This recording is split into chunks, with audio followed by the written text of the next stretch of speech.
Would you risk leaving behind a life of wealth and sophistication in a major metropolis for nothing more than a vague promise to go to a land I will show you?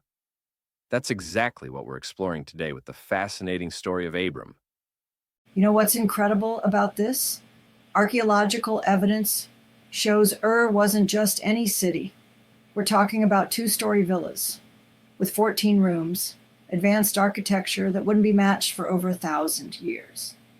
And right in the center of this incredibly advanced civilization stood this massive step pyramid, the ziggurat of Ur, towering 100 feet above the courtyard, even predating the Egyptian pyramids. This was the cultural and religious heart of Abram's world. So, what would make someone walk away from all that security and sophistication? Well, that's where it gets interesting. The text tells us God simply appears to Abram and says, "Go." No detailed map, no specific timeline, just this promise of future blessing. It's like getting a job offer with no salary details or office location. Hmm. And what's fascinating is how human his response is. He doesn't just immediately become this perfect example of faith. Exactly. He takes these halting steps. First, he stops halfway at Haran, instead of going straight to Canaan. Then he brings along Lot and all these possessions that end up causing problems later. It's like he's trying to maintain some control while still following this divine calling. And then there's that whole situation in Egypt. Talk about a crisis of faith. Oh man, that's where things get really messy. Here's this man supposedly following divine guidance, and what does he do? Gets so scared that Pharaoh might kill him to take his wife that he asks her to pretend to be his sister instead. You know what's ironic about that whole episode? The pagan pharaoh ends up showing more moral clarity about marriage than Abram does in that moment. Right. When Pharaoh discovers the truth, he's absolutely indignant, repeats the word wife 4 times in his rebuke. But here's what I find fascinating. God doesn't abandon Abram, even when he messes up this badly. That really speaks to the nature of God's faithfulness versus human faithfulness, doesn't it? Absolutely, and it connects to something bigger. These promises God makes to Abram aren't conditional. I will make you into a great nation. I will bless you. I will make your name great. The emphasis is entirely on God's action, not Abram's performance.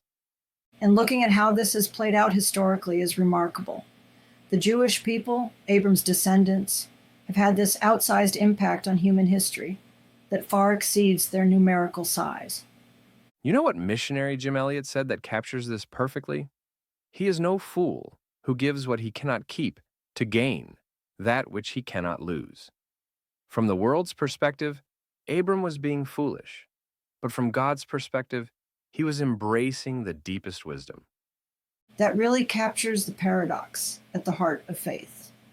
What looks like risk from one perspective is actually the path to true security. And think about the cultural context.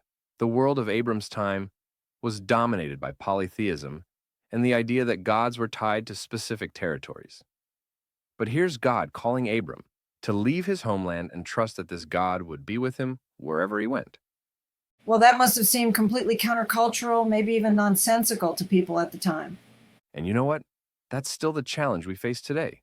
Will we trust promises we can't fully see? Will we let go of our carefully constructed security to embrace something bigger? The story of Abram shows us it's not about perfect performance. It's about continuing to move forward, even when the path isn't clear. So, in the end, what makes this story so powerful isn't just the historical significance, but how it speaks to that universal human experience of stepping into the unknown. Exactly. And that's why this ancient story still resonates. Whether it's changing careers, moving to a new city, or taking any major life step, we all face moments where we have to decide, will we stay in our comfortable or will we step out into the unknown?